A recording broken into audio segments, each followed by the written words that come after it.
Is the VP ready for the prospect of her getting arrested? Let's get ready to rumble. Conditional yung pagsasabi, kung patayin ninyo ako, papatay ko kayo. Di ba? Ganoon naman yung pagkasabi, very conditional. Let's get ready to rumble. Ayun. The more you hurt her, the more she's fighting back. Ganun yung ugali ng Duterte. Well, what do you expect? What do you expect? Wala na talaga. Eh tayo na lang dito, magkakampi, mga kababayan. At iyang sentimiento ho na yan, itong si Senator Bato de la Rosa. Sigurado ho tayo, sentimiento din ho yan ng majority ng mga kasama nating taga-suporta nitong si Vice President Sara Duterte. Let's get ready to rumble, ika nga nitong si Senator Bato. Pero bago ho yan mga kababayan, isang like at isang subscribe lang ho, masaya na ho tayo dyan. 641,000 subscriber na ho tayo.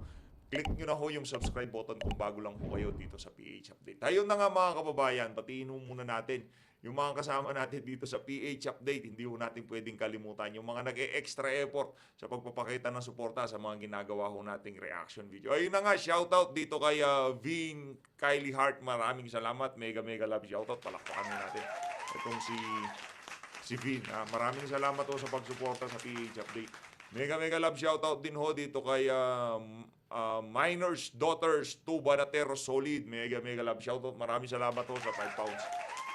Mega love shoutout din ho dito kay Natividad Habonero. Mega love shoutout Ma'am Natividad Habonero. Maraming salamat ho. Mega love shoutout din ho dito kay Cecilia Adain. Maraming salamat ho Ma'am Cecilia. Ingat ho kayo dyan sa Japan. Mega love shoutout. Mega love shoutout din ho dito kay Raul Alejandrino. Maraming salamat ho. Mega love shoutout. Raul Alejandrino. Mega love shoutout din ho dito kay That Feeling when knee surgery is tomorrow. Mega love shoutout ho. Maraming salamat sa pag-support sa PH Update. Mega love shoutout din ho dito kay Nilin Vasquez. Maraming salamat ho. Mega love shoutout. Ingat po kayo dyan sa Hong Kong. Ayun na nga mga kababayan Kung bago lang ho kayo sa PH Update, isang like at isang subscribe, masaya na ho tayo dyan. Pabilisin ho natin ang paggalaw ng mga numero dyan sa baba. Ayun na nga, umpisa na ho natin to sa naging ambush interview dito kay Senator Bato de la Rosa. Game, umpisa na ho natin to.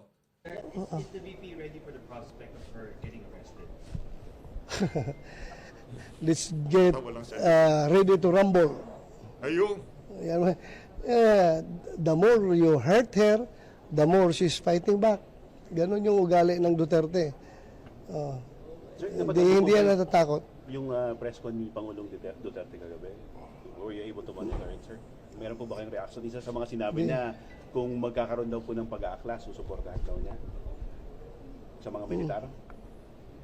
Kasama daw sa? But he was not inciting. Yes, sir. Gusto niya kausapin lang military, di ba? Sabi niya kausapin lang na military, being the ultimate guardian of the Constitution. Yun ho kasing mga sinabi nitong si FPRRD, kinukulayan ho ng mga nasa media kaya siya nanghihikayat ng pagrebelde itong si dating Pangulong Rodrigo Duterte. Sa kahaba-haba ho ng panahon na sinusubaybayan natin itong si dating Digong.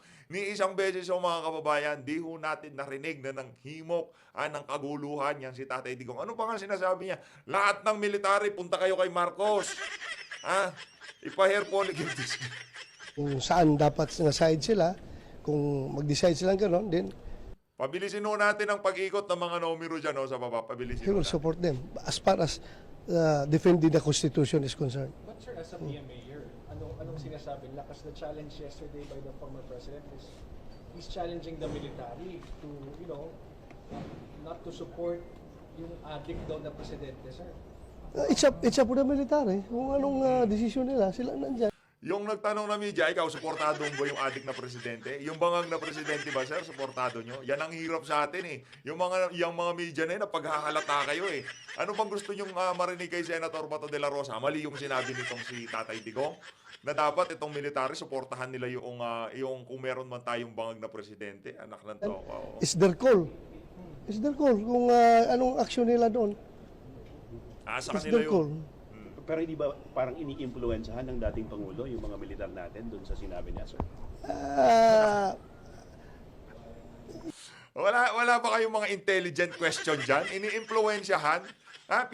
Inaayaan niya lang mag-isip? Tinatanong lang ba niya? Tinatanong lang niya. Kahit nga tayo dito, meron pa nga tayong panawagan dito sa AFP, di ba? Ang tanong lang naman ho dito, simple. Okay lang ho ba sa AFP na bangag ang presidente niyo? Kung okay, ito nung pagkagawa natin. Okay lang naman pala. he's just laying down the options available sa military for them to know, for their own consumption. Parang gano'n ang ginawa. Hindi Para, naman to dapat parang, alam niyo. Senator, parang hindi ba ito parang naniningil ng utang na loob dahil nung termino niya, inalaga? Anak ng toko, naniningil ng utang na loob. Nagtatanong lang ang presidente, okay lang ba na bangag ang presidente nyo? Ang commander-in-chief nyo, naniningil na kagad. Naniningil. Binibira yung anak niya. Umaga, hapon, magdamag, binibira si Lipi Sara. Hindi nagsasalita ang AFP, hindi nagsasalita si Tatay Digao, hindi siya nanghihingi ng tulong kung kanino man. Ngayon, naniningil na. Anak ng toko. Mga polis. Hindi naman sa Pambihirang ganun. mga Wala tanong yan. naman siyang ganun kasing ugali na maniningil. Never yan. Sa dami niyang mga tulong, assistance na naibigay sa akin noon, nung bata pa ako sa serbisyo, hanggang ngayon, I never, pagpapakita ko ng loyalty sa kanya, no, I don't need your loyalty. You just serve the people. Wag mo na akong isipin. That's not my type na magpakita ka na sip-sip ka sa kanya.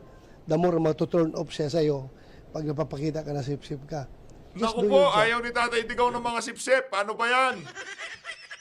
Serve the people, huwag mag-sip-sip. Anak. Ayaw pala ni Tatay Digao yung mga sip-sip, no? Naku, yari tayo dyan. Buti na lang, di tayo sip-sip. Why is it important to rally around attorney like VP Sara Duterte? You know, you've been here for days. Just serve the Oh. people. You really believe Just serve the people. One by one. Huwag naman na sabay-sabay. Harapin niya yan. Kung ano pang investigasyon na meron, harapin niya. Basta, yung nga lang, nahahamper yung kanyang trabaho. But anyway, andito na tayo sa sitwasyon na ito. She's willing to face everything that is thrown at her. Senator, sabi reasoning na lang daw ito na parang lahat daw ng staff ni BP na nauospital. Anong reaction dito, sir? Anong sabi? Anak ng toko. Lahat daw ng mga tauhan nitong si BP na hospital, reasoning lang. Merong doktor sa House of Representatives, kukuhanan ng BP yan. Kukuhanan ng blood pressure. Pati yung blood pressure mo, makikipag-usap ka, sabi mo, bilisan mo yung tibok ng puso mo. Pasigipin mo yung dibdib mo. Kaya niyo ubang gawin yun? Anak ng toko. Parang dahilan na lang daw ito na lahat nauospital ng mga staff ni sir. Hindi ko nakita anong nangyari. Pero nakita ba ninyo kahapon sa hearing na nag-collapse right there and then doon sa hearing yung si Acosta? At pwede palang i-drama yan? Pwede bang i-drama yung pagka-collapse mo? Nakita naman yun, you can judge for yourself. Tingnan yung video. Kung nakikita, nanonood kayo sa hearing, makita mo niya kung doon mismo sa hearing na nag-collapse. So, yung ginawang rason. Dapat, lahat na yun, pati yung mga lalaki, nagpa-collapse na doon para dito na makulong lahat. Di ba? Kung yan ang plano. Sige, mag-collapse kayo lahat dyan. Sige, para dito kayo kulong. Pero sir, yung punot dulo nito, parang natakot ba si Ma'am Gina Acosta, kinabahan, bakit nag-collapse? Sino hindi kakabahan yung harap mo, imbestigahan ka ng ganyan at very hostile pa yung mga line of questioning na pero masyado pang you can see that for yourself. I need not comment on the way they handle their hearing. Sir, is the VP ready for the prospect of her getting arrested? Let's get ready to rumble. Naku po. Yan, the more you hurt her, the more she's fighting back. Ganun yung ugali ng Duterte. Sir, Ibig sabihin no, mga kababayan, sa kahaba-haba ng panahon, hindi sumasagot si BP Sara, wala ho siyang pakialam doon sa mga banat nitong mga congressman na to. Yung kay banat ni Tambalusos, wala akong problema sa kanya kasi di man nga pumapalag, di man nga lang nagsasalita yung initong si VP Sara, di ba? Noong ginalaw na ho yung kanyang mga tauhan, doon na ho nagka-problema. Doon na ho nagkasunod-sunod yung mga presko niya. At sa mga presko niya, kitang-kita nyo naman, fresh na fresh si VP. Di ba? Hindi ho natin makita-kita yung stress sa kanyang pagmumuka. Sa pagbisita niya kahapon doon sa isang lugar diyan sa probinsya, nakita niyo mga kababayan yung presko niya, patawa-tawa lang. Okay lang. Siraan niyo ako, wasakin niyo. Wala akong pakialam. Pero pagka pinag-usapan na diyan yung mga tauhan ko na hindi naman mga politiko, sila yung ginigipit niyo, ibang usapan na yan. Nakita niyo naman ng mga kababayan, ngayon halos araw-araw nagsasalita itong si VP. Hindi yan natatakot. Yung press con ni Pangulong Duterte kagabi, were you able to monitor it, sir? Meron po ba kayong reaction? Isa sa mga sinabi niya, kung magkakaroon daw po ng pag-aaklas, susuportahan daw niya sa mga militar? But Sasama daw sa? but he was not inciting. Yes, sir. Gusto niya kausapin lang military, di ba? Sabi niya kausapin lang na military, being the ultimate guardian of the Constitution. Ayun na nga mga kababayan, umulit na ho yung ambush interview na yon itong si Senator Bato de la Rosa. Dako naman ho tayo dito sa naging interview niya sa SMNI News dito kay Sir Admar at dito kay kalimutan natin pangalan nito. Game, umpisa na ho natin itong mga kababayan. Senator, kumusta Senator? Nasa VMMC ka ba or wala nakaalis ka na diyan? Nandito pa rin ako sa BMMC. Kumusta po? Una sa lahat, ang sitwasyon natin diyan, Senator, lalo na po doon kay Attorney Zulaika at maging doon kay Ma'am Gina. Hindi ko pa sila nasilip, no? Ngayong umaga, kagabi, nasilip ko si Zulaika. Medyo okay naman siya. Nagkahiga lang siya.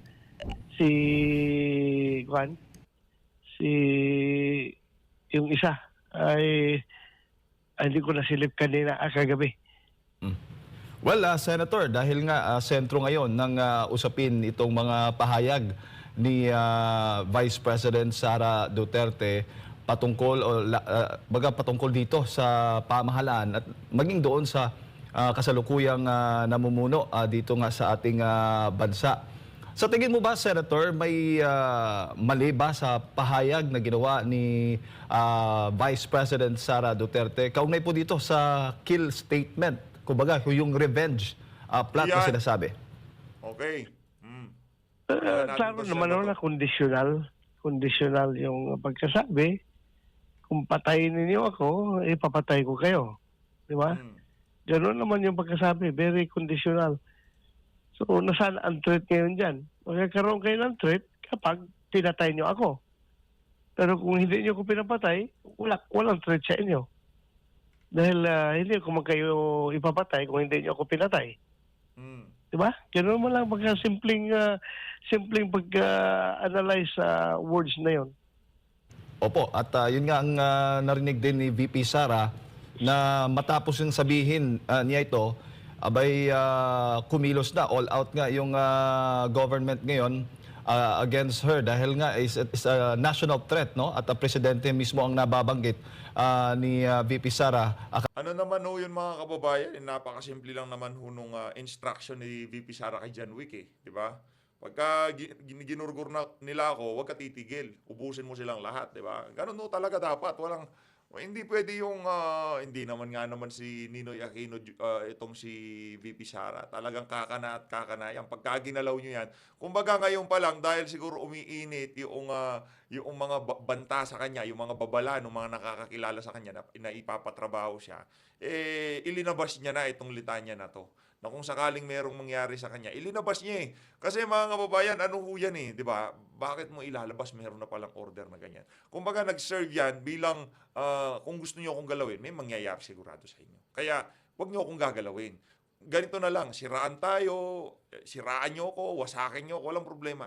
Pero wag niyo akong gagalawin. Pagka ginalaw niyo ako, ibang usapan na yon. Kabilang ng dalawang personalidad. Pero sa kanyang parte, kay VP Sara Duterte naman, papaano yung kanyang security naman? Wala ho ba siyang security threat? Ayun nga, kaya nga niya nasabi yon dahil nga tungkol doon sa kanyang threat din sa sarili, no? Na meron siyang threat na monitor laban sa kanya, kaya nasabi niya yon. So, dapat imbestigahan din nila yung threat doon sa ating pangalawang Pangulo para patas din tayo, di ba? Opo, pero sinasabi po ni VP Sara parang wala nang kakampi. Wala na siyang pag-asa dito sa pamahalaan. Well, what do you expect? What do you expect? Wala na talaga. Eh, tayo na lang dito, magkakampi, mga kababayan, mga kapitbahay. Wala na tayong maasahan dito. Pero personally, At nanggagaling ho yung mga ganyang klaseng litanya sa isang senador. Wala na tayong magagawa, wala na tayong maaasahan dito, wala na tayong kakampi. Maging itong si Senator Bato de la Rosa, tinanggap na niya sa kanyang sarili na talagang ang administrasyon na to, nakaset ho ang goal nila para wasakin itong si Vice President Sara. Senator, marami ho bang mga attempt na siya'y patayin na ikaw na mismo mo, may idea ka, Senator, dito kay Vice President Sara Duterte para sa kaalaman na rin ating mga kababayan?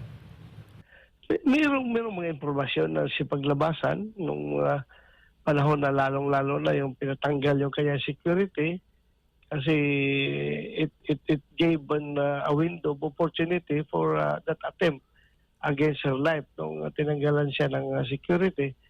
So, may mga ganong information tayong natanggap, no? Opo, at may mga lumalabas din po mga impormasyon na ngayon ay may balak na tanggalin. Hindi ko lang alam kung natanggal na o may balak pang tanggalin itong kanyang mga security group, Senator. Yun nga, kaya nga hindi ko iniiwan ito ngayon dahil nga anytime may balita na tanggalan daw siya ng security. Kung tanggalan siya ng security, wala na siyang kasama. So, andito ako, hindi ko iiwan itong ating kababayan dito. Sasamahan ko ito hanggang sa dulo. Walang iwanan. Palakpakan ho natin itong si Senator Bato de la Rosa. Buti na lang meron ho tayong Senator Bato. Paano na lang kung wala tayong Senator Bato? Kumusta naman ho itong si Vice President Sara Duterte? Kaya masaya ho tayo, may Senator Bato de la Rosa tayo na nakantabay dito kay Vice President Sara Duterte. Yes, Senator. Bago ko lang ipasa kay partner Admar, gaano ho ba kahalaga na dapat ang Vice Presidente dahil kabilang naman siya sa mga isa sa mga pinakamataas na opisyal ng gobyerno na matutukan din, mabigyan din ng patas na security. Naniniwala ho ba kayo na wala ng hindi patas na yung ginagawa laban sa Vice President? Ay, hindi na. Wala nang patas-patas ngayon. Wala nang patas-patas ngayon, wala na. Yung mga operator nga na Pogo,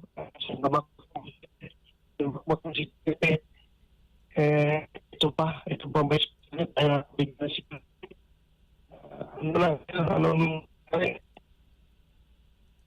Ako, ginugurgur yung signal. Senador?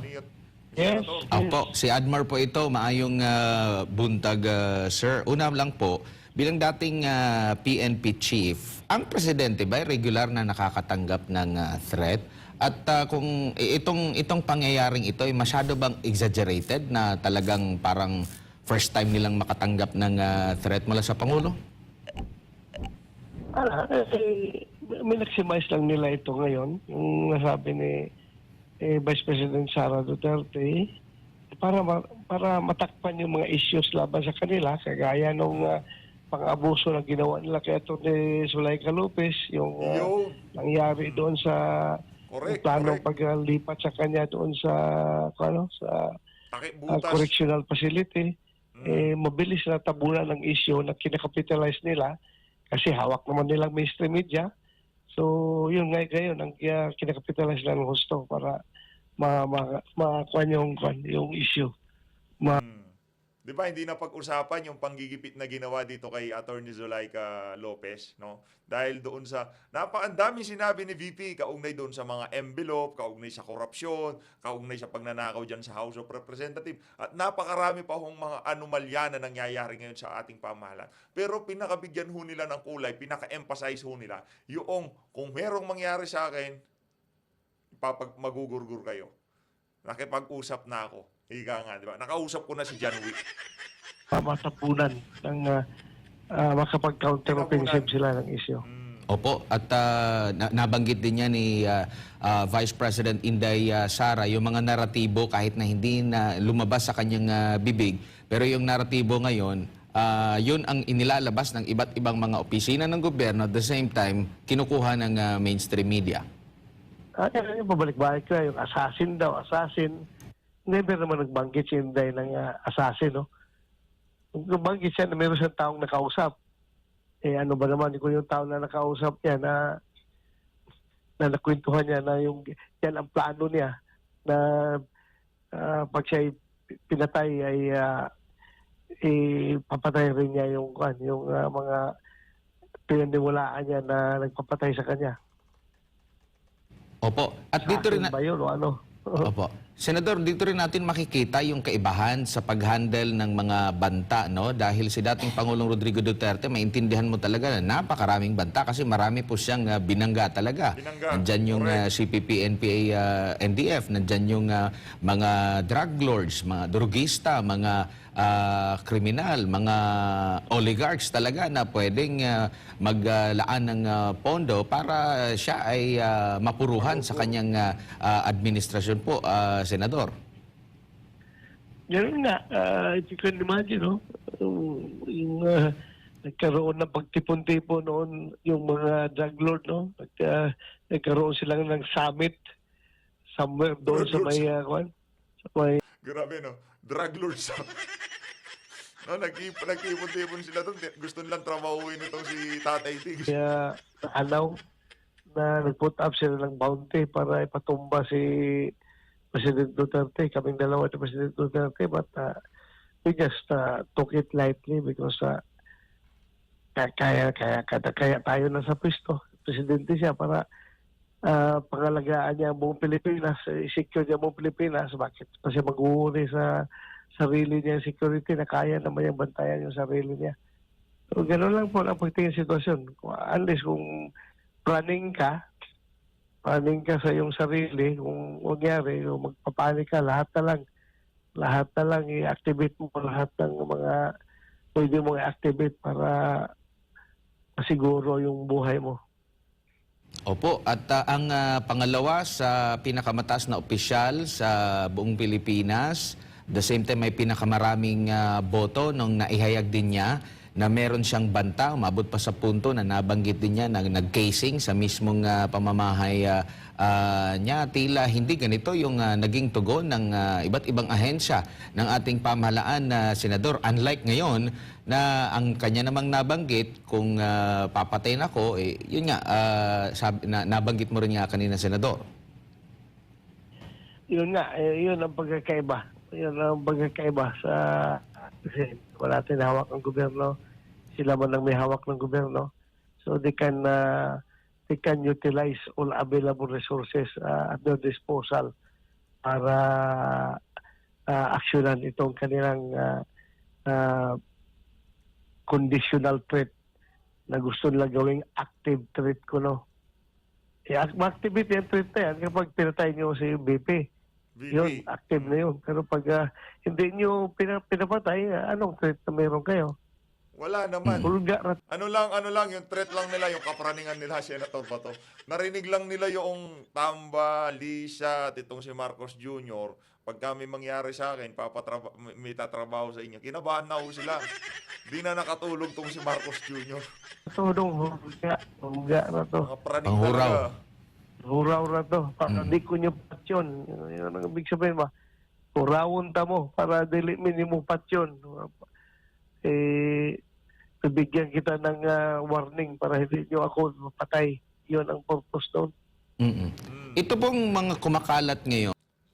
Wala pa hong 3 segundo. 1, 2, 3. Pindot na. Napakadali lang. Mga balita po na tatanggalin o di kaya i-deactivate yung VP-SPG. Ito po ba ay may tuturing din na banta sa pangalawang Pangulo? Kasi nga, nabanggit na rin niya ito na gusto niya yung magbantay sa kanya, yung mga trusted talaga. Now ngayon, kung ito man ay totoo, andyan yung possible ba na banta, Senador? Ano pa? Hindi ka man matituritin kung mawala ka ng security, no? That's a clear and present threat sa buhay mo pag wala ka security. You are the second highest official of the land. Tapos wala ka security, obvious matituritin yung buhay mo. Ano naman po yung masasabi ninyo dahil may natanggap din po tayo na impormasyon, baka natanggap nyo rin po ito, na merong at least 65 mga pulis mula sa PRO 11, PNP Davao ang pinaglilipat po at na-assign sa Northern Luzon, meron din sa Bicol, at hindi lang ito mga opisyal, Senador, no? Pati mga non-commissioned officer, at balita pa natin, kasama na rin dito yung mga security din ng mga Duterte. That's a clear signal of misplaced vindictiveness. Kawawa yung mga tao, wala malang kaso na kinakaharap, either administratibo or criminal cases na pinahalaban sa kanila, and yet ginaganon sila ng kanilang liderato, ng kanilang command ng PNP, no? Ginaganon sila. Kawawa naman ito mga pulis talaga. Just because galit sila sa Vice President at itong mga tao na ito nagsilbi sa dating sa Vice Presidente nung siya ay mayor pa ng Davao. Porque ma-identify ka, ganun-ganun na lang pala, kahit saan ka na lang itatapon. That's misplaced vindictiveness. Opo, at meron pa nga ditong patrolman ang rango, Senador, at ito halimbawa kung dito siya sa Mindanao, biruin mo, ililipat siya doon sa area. Wala po bang, di ko alam kung sa panahon nyo po ay talagang isinulong nyo na kung saan siya, taga saan itong mga pulis na ito, doon talaga siya madidistino? Wala naman gano'n. Kasi when you take an oath as a member of the Philippine National Police, you are willing to be assigned anywhere in the Philippines. Gano'n yung understanding natin yan. Dahil Philippine National Police nga pwede kang ma-assign anywhere in the Philippines. But in the proper context. Itong konteksto ngayon, kung saan sila pinagtatapon, ay napakasama po ng konteksto. Dahil lang galit sila sa pangalawang Pangulo, yung mga pulis na alam nila na nakapagsilbi sa pangalawang Pangulo, ay pinagtatapon nila ka ng kung saan. Hindi man ito kagaya ng mga pinagtatapon natin noon ng mga ninja cops. Hindi man ito mga ninja cops. Ito ay napakatino ng mga pulis performing their job properly at wala man lang kahit isang kaso na kinakaharap itong mga tao na ito. Bakit mo ipagtatapon sa malalayong lugar? No. Bakit? Mas kailangan ba ng pulis yung tinapunan mo sa kanila kaysa yung Davao City na kung saan sila na-assign? You cannot justify really. Kahit anong explanation na gagawin ng Philippine National Police dyan sa pagtanggal at pagtapon sa kanila, they can never justify their actions. I tell you. Opo. Tsaka marami din po dito po sa sinasabing issue ng naging banta ni ni Vice President Inday Sara Duterte, Senador. Marami din nagsasabi na kung gusto talaga ng pangalawang Pangulo, kung may kakayanan talaga siya, bakit pa niya sasabihin directly, hindi na lang niya gawin po, Senador. Yun yung mga nababagit kung totoo man itong mga nabanggit ni Vice President Inday Sara Duterte, dapat palihim na ginawa. Correct. Hindi nga. Kasi nga lang para hindi siya mamatay. Yun ang purpose doon. Takutin mo yung may planong ipapatay ka. Alam mo, may planong ipapatay ka, takutin mo para hindi ka lang ipapatay. Para hindi ka ganun ba? Sige, pag ako mamatay, mamamatay rin kayo. Kasi meron akong kinapsap na pag ako'y namatay, dapat mamatay rin kayo. Ang ganun ba? Takot lang yun. Play of words para saywar ba? Saywaran dito. Ganyan na naman lang ang sitwasyon. Saywar. Para maging matatag ka, you play with the saywar para hindi ikaw ang palaging natitreaten. Opo. Sa press conference ni dating Pangulong Rodrigo Duterte, Senador, ang nabanggit niya dito na ang mas mabigat na problema na kinakaharap ngayon ng bansa yung hemorrhage. Ay nabanggit niya itong government malverse the money of the people, yung patungkol doon sa PhilHealth Fund transfer na maabot sa 29 billion, yung sa Maharlika Fund, yung sa pagbebenta ng ginto, and at the same time nabanggit pa niya na walang malinaw o walang proyekto ang kasalukuyang gobyerno. Ito yung mga problemang kinakaharap ng taong bayan at hindi itong issue ng politika, Senador. Kahit na nararamdaman at naobserbahan nila yan. Totoo yan, totoo. Opo. Bilang panghuli na lang po, mula sa akin, Senador, kamusta po yung naging budget ng Office of the Vice President? Nadagdagan po ba ito? Natapos na po ang hearing, pagdinig ng Senado ukol dito. Anong magiging kapalaran po ng Office of the Vice President budget? Wala. Talo tayo. Hindi tayo pinagad. Wala. We cannot yung liderato ng Senado ay ayaw talagang galawin yon as is lang. So wala tayong magawa. Ganoon talaga. Opo. Ibig sabihin yung liderato ng Senado, hindi ho sila uubra kay Tamba. No, hindi ho sila, kumbaga ngayon, okay lang, VP, wag kang magtrabaho ng ilang Pero maano naman ho natin, matutulungan naman ho natin itong si Vice President. Magtulong-tulong ho tayo kung ano yung matutulong natin sa kanyang opisina. Kaso hindi, balita ho natin, hindi naman daw basta-basta pwedeng makapagbigay ng pera dyan sa Office of the Vice President. Bawal din ho pala yun, no? Kaya tingnan ho natin kung ano yung mga magiging hakbang ng mga kasama natin para makapagpakita o maantabayanan ngayong 2025 dahil ang pondo kong ibinigay dito kay VP Sara ay pang sweldo lang ho sa mga tauhan ng Office of the Vice President. Ayun na nga mga kababayan, no? Maraming salamat po sa pagsuporta sa PH Update. Mag-ingat po kayong lahat.